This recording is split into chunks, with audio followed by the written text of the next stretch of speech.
কথা বলছেন? যদি কারোর কিছু বলার থাকে আমার কাছে এসে বলেন। কত কথা বললেন না, আমার কাছে বলেন, আমি যদি পারি বলবো, না বললেন না বলবো।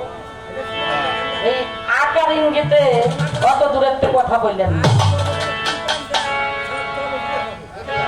হয়তো আপনি বলেন ভাই না, বসেন বসেন বসেন। আপনি ভালো আছেন তো? চিনছি চিনছি, হ্যাঁ ওনারা চিনছি। আমার ছোট্ট একটা কথা বলি। গুরু শিষ্য পালা নিলে গুরুরা অনেক কথা বলে, আমরাও অনেক কথা বলে থাকি। আজকে একটা এমনই মহান একজন ব্যক্তির দরবারে হাজার হাজার মানুষ যেখানে থাকে, যে কয়জন লোক আছে সবই আমার সাথে উঠবে জ্ঞানী, যার কারণে আমি কিছু কথা বলি নেই। 12 জন আউলিয়া নিয়ে ওই দয়াল নিজে তার ভক্তদেরকে আউলিয়া বানাই ফেলাইছে। তাদেরকে নিয়ে তার এক ভক্ত বাড়ি বেড়ানোর উদ্দেশ্যে রওনা দিয়ে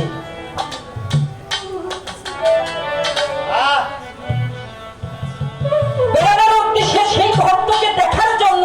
আপনি ভাইবেন না যে দয়ালা আমার ভালোবাসতে না, দয়ালও কিন্তু তার ভক্তরে অন্তত ভালোবাসে, অনেক ভালোবাসে, আত্মার চেয়ে বেশি ভালোবাসে। আর ভক্ত দয়ালের জন্য কাঁদে, দয়ালও ভক্তের জন্য কাঁদে। আর তা না হলে কোরআনে বলতো না, আমি যদি একবার স্মরণ করি আমার দরদিকে, সে যেন 10 বার আমাকে স্মরণ করে। কোরআনে সূরা ফাতর, কোরআনে বলেছে সেই কথাটা আমি আর বলবো না। কারণটা এই 12 জন নিয়ে যখন ওই ভক্ত বাড়ি রওনা দিলেন, যাই দেখো বসার কোনো স্থান নাই। ধরো এত গরিব লোক, যেমন আমার বাড়ি বসার কোনো স্থান এককালে ছিল না। এখন মালিক দয়ালের এটা কি পাইছে, কোন রকম একটু বসার ব্যবস্থা হয়েছে। এখন বাবার দেখে পাগল হয়ে গেছে, আরে একটা ভক্ত বাড়ি যদি তার দয়াল যায়, কিছু তাকে মনে হয় আমি আমার দয়ালের সেবাই দিয়েছি। বলে বাবা, আমার তো আপনাকে সেবা করার মতো কিছু নাই, আমি আপনাকে একটু নাস্তা করাবো, এই সুযোগটা আমার দিলে সুন্দর হইতো। কয় বাবা কিচ্ছু লাগবে না। উনি বললেন আমি তোমার দরবারে আসবো, সেই সময় আসবো যে সময় তুমি আমার অনুসারী হয়ে যাবে। দয়াল চলে আসছে তার ভক্তদেরকে নিয়ে। 2-2.5 বছর পরে আবার একা একা স্পিডে গেছে আরো 12 জন লোক নিয়ে। যারা বলে আমার এখানে জামাল নামে একজন ভক্ত ছিল, তার বাড়িটা কোন জায়গায় আপনি কি করতে পারেন? এলাকার লোক বলে বাড়ি ঘর তোর সাদা হয়ে গেছে, টিনের ঘরে মাঠ করা জমি করছে, সেই জামাল। আমার জামাল ছিল গরিব মানুষ, ও বাড়ি বসার কোনো স্থানও ছিল না। আপনার একটু চুরি করছে না, ডাকাতি করছে, আপনাকে মানুষের তা হারাম করছে, এত বড় লোক নিল কিভাবে? আমি ওর কাছে যাবো না।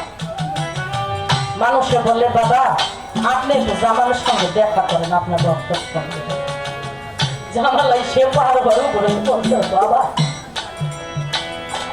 আমি আপনার নাম নিয়ে যেখানে হাঁটতেছি সেখান থেকে আমার উন্নতি হয়েছে, আমি কারোর তো ঠকাই নেই, আমি চুরি করিনি, আমি কোনো ডাকাতি করিনি, আমি কোনো এতিমের মালও ভোগ করিনি, আমি খালি আমার দয়াল আলমচন্দ্রের তো হয় দিছি, তাই আমার যথেষ্ট, আর কিছুই লাগে না।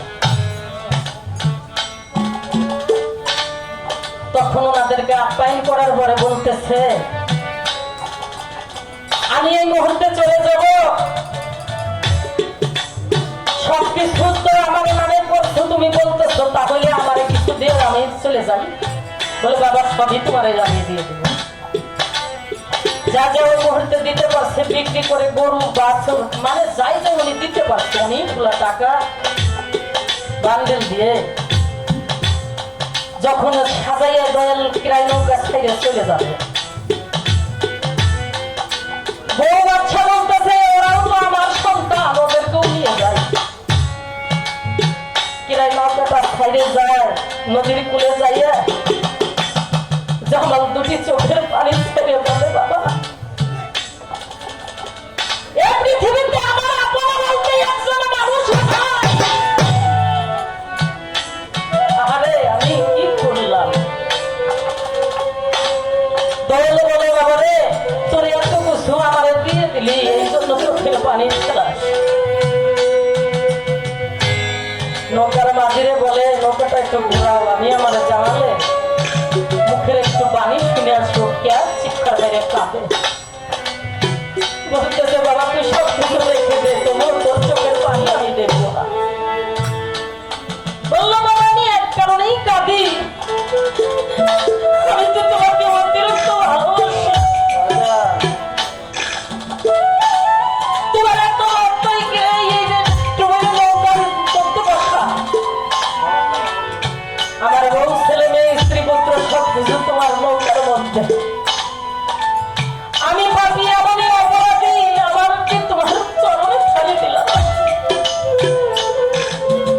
আমার জায়গা মনে হয় তোমার চরণে মহিদিন চরণে হইল না তাই আমি সেই দুঃখে আমাদের চোখ পানি আইসে বুকটা ভাইতে না। বলে বাবা রে তুই যে আমাকে এত ভালোবাসিস আমি কখনো জানতাম না। তাই বলে ভক্ত আমার বুকে